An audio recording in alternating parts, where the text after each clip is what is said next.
So guys, what is going on? It's me, Clamarmic here, back with another video, and in this video I'll be showing you guys how to make some awesome thumbnails using Photoshop. So all the things that you're gonna need are gonna be my graphics pack. The link's gonna be in the description, so be sure to download it before watching the rest of the video. Everything that you're gonna need for this tutorial is in the pack, so don't worry guys, I got you with this. And yeah, that's pretty much it. So without further ado, let's get right into it. So guys, we are now on the computer. So the first step is to open up a new document. You can put the size 1920 by 1080 or 1280 by 720. It's honestly personal preferences, but I use 1280 by 720 because those thumbnails are pretty small. Then what you want to do is just put the background black because it's like less hard for the eye. And then you can open up my graphics pack and check, like, just try to like check everything that is in it before starting and just going in. Just check all the things that are in my pack, and then you're gonna have a good idea of what you want. So right now I'm just searching for a background for my thumbnail. So I'll be using a Photoshop screenshot, but you can really use anything. So for example, if you're doing a BO3 gameplay, a Black Ops 3 gameplay, well, you put an image of like a Black Ops 3 like wallpaper or something, and then yeah, you can really put anything. So I'll be doing it in like a few steps. So the first one is to put the wallpaper, then you're gonna put like some effects to it, and then maybe after the text, and then maybe some final color correction and some few changes at the end with brushes and stuff. It's not really hard, it's just that you need some good like layer style and stuff. So right now you just you lower the opacity of your background, because you don't want it to be like super bright. I don't know. So now you search for like effects that you can put. So if you want to go in my overlays section, there's a few ones that I took, but you can really go in any pack and just find good ones. I just like to use my pack, and because it's pretty good, and also it's easier to make you guys follow with like the same pack, so why not use mine? So after, you lower the opacity again, and you can erase some parts if you want. I don't think I will. So yeah, that's pretty good. And then next, maybe another overlay or something, I don't know, because this was pre-recorded. I'm just doing the voiceover over it. So next, go in the layer styles. We'll do the text, and then just create a new layer like usual for each thingies. And then I think I'll be using the because there's like two parts on the text normally.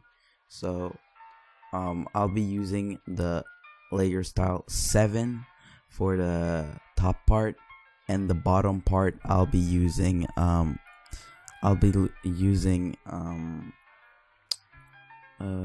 think I'll be using the same layer style, except that I'll be changing some stuff in it. I'll show you guys after. So right now I'm just putting some textures to the background, and then just to give it like a little like glitchy look, but you don't have to do that. It's just personal preferences, but I think it looks better in my opinion. I don't know.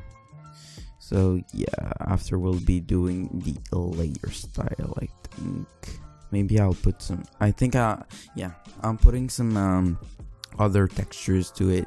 So just mess around with the textures, just put whatever you want. You don't have to use those ones in my pack. You can, like I said, you can use any, but I don't know, I feel like my pack is pretty great for that. So yeah, you can put this in any corner or anything. I'll put it on the bottom right, I think. Yeah, maybe lower the opacity a little, and That's pretty good.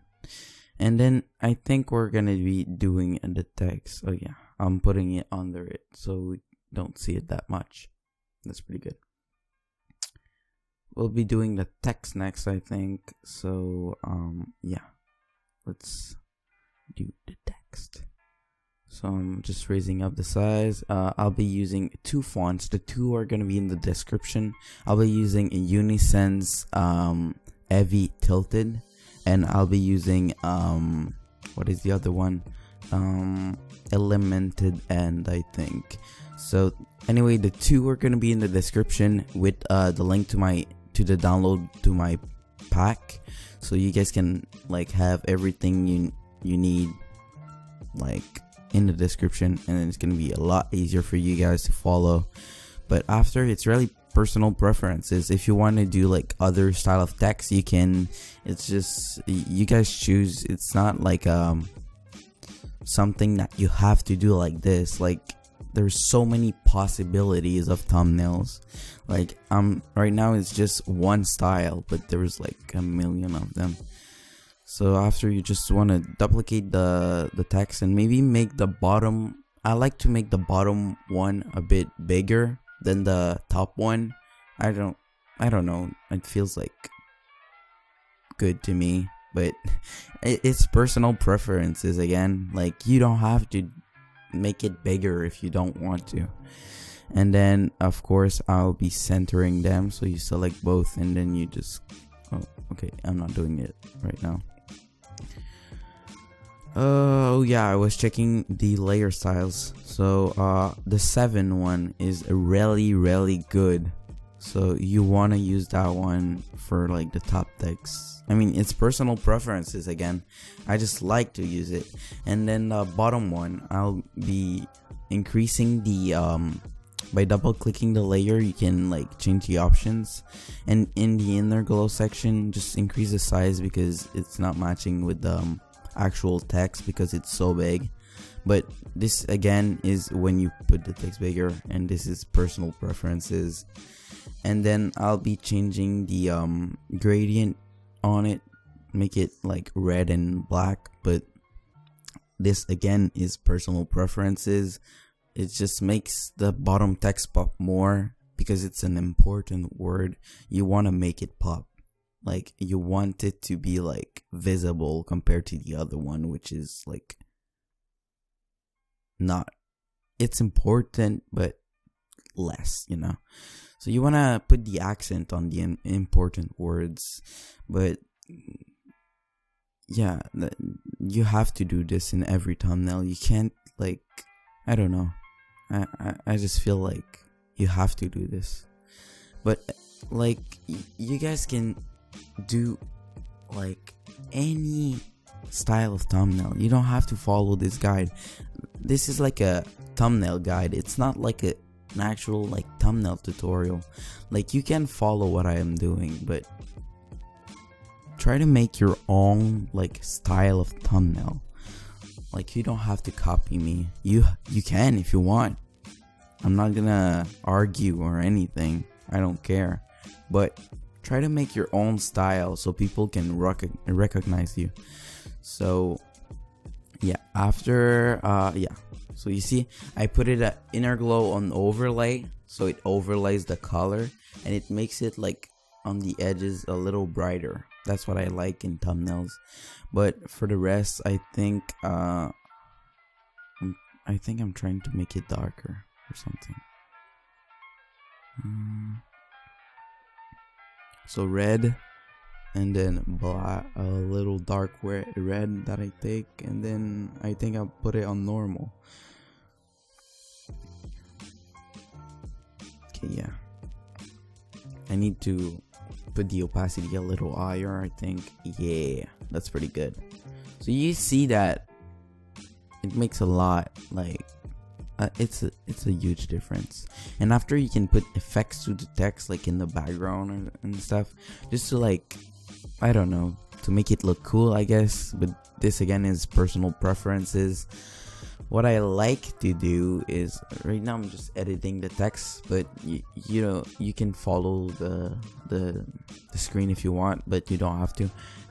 But what I like to do with the text is put like some blur in the background. So I just duplicate the layer and then I rasterize it. So see, rasterize type, and then I'm putting it in the background. I mean, yeah, I put it in the background, and then you do blur and motion blur. I like to use motion blur. You can use any blur, but around 150, I think it's pretty good. But you have to, anyway, you have to like put the opacity down, because this is too much. You don't see anything. So maybe around this, I think it's like 30%. I don't see it quite well, but anyway, just follow the screen, and then after, you can add on other stuff like lights. I think that's what I'll do right now. So just increase the brush by pressing Alt and holding the right click and just dragging, and then you can put lights and like put darker on the outside if you want, put lighter in the middle. But there's plenty of tutorial on how to make like precise things on YouTube. Like if you're searching like one single thing and you don't know how to make it, just search it on Google. You're gonna find your answer, that's for sure. And then after, you can put halftones, you can put brushes. Like just go in my brushes section and you have plenty of stuff you can put. Just put them on soft light or overlay on, or just mess around with the blending mode. But like this is all personal preferences. You guys don't have to follow my thingy, but if you want, you can. So I guess that's pretty much it. That's pretty much done with the tutorial, guys. It's like just like some few steps, or some few, like, it's like a little guide to make a good thumbnail, but you don't have to follow it if you don't want to. I mean, with my experience with the time on YouTube, I see that when you make good thumbnails, you get more audience to click on your videos, and that helps a lot. So I wanted to give you guys some tips on it. If you guys enjoyed the video, make sure to leave a like, comment, and subscribe for more. And also in the next video, I'll be doing some post notification shout out. So if you guys turn on your post notification, just type in the chat, in the comment section, I've turned on the post notification, and then you have a chance to be in my next video. I'll make some post notification shout out. And yeah, that's pretty much it for that video. Hope you guys enjoyed, and I'm out.